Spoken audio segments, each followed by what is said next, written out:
रविंद्रनाथ टैगोर जी एक महान और विश्वविख्यात कवि, संगीतकार, साहित्यकार, गीतकार, निबंधकार और दार्शनिक थे।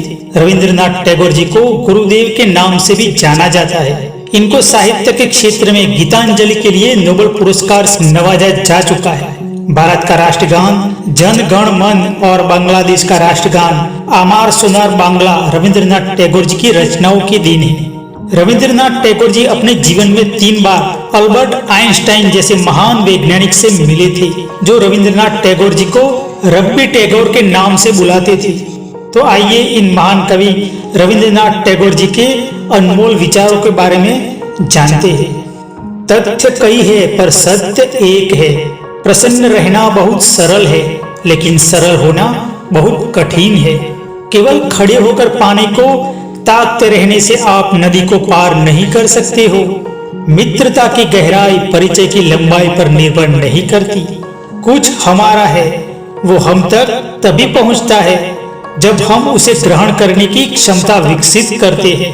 प्यार अधिकार का दावा नहीं करता, बल्कि यह तो स्वतंत्रता देता है। एक अकेले पुल को कई सारे कांटों से जलने की जरूरत नहीं होती। मिट्टी के बंधन से मुक्ति, पेड़ के लिए आजादी नहीं होती है। हम तब स्वतंत्र होते हैं जब हम पूरी कीमत चुका देते हैं। किसी बच्चे की शिक्षा अपने ज्ञान तक सीमित मत रखिए, क्योंकि वह किसी और समय में पैदा हुआ है। आपकी मूर्ति का टूटकर धूल में मिल जाना इस बात को साबित करता है कि ईश्वर की धूल आपकी मूर्ति से महान है। मैंने सपना देखा कि जीवन एक आनंद है। मैं जागा तो पाया कि जीवन तो सेवा है। जब मैंने सेवा की तो जाना कि सेवा में ही आनंद है। जो व्यक्ति बहुत सारी वस्तुओं और संपत्ति का स्वामी होता है, उसके पास डरने को बहुत कुछ होता है। वह आदमी जो अच्छाई करने में बहुत ज्यादा व्यस्त है, स्वयं अच्छा होने के लिए समय नहीं निकाल पाता। जब मैं खुद स्वयं पर हंसता हूँ तो मेरे ऊपर से मेरा बोझ कम हो जाता है। हमें ईश्वर से यह प्रार्थना नहीं करनी चाहिए कि हमारे ऊपर खतरा न आए, बल्कि यह प्रार्थना करनी चाहिए कि हम उनका निडरता से सामना कर सकें। कर्म करते हुए आगे बढ़ते रहिए और फल के लिए व्यर्थ चिंता मत करिए, क्योंकि परिश्रम कभी व्यर्थ नहीं जाता है।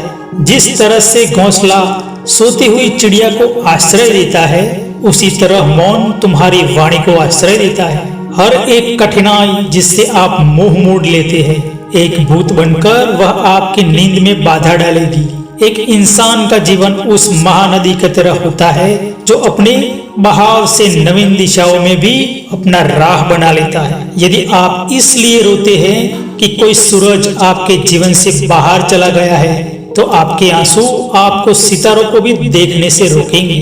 दुनिया का हर एक बच्चा अपने जन्म के साथ ये संदेश लेकर आता है कि ईश्वर अभी भी मनुष्य से निराश नहीं हुआ है।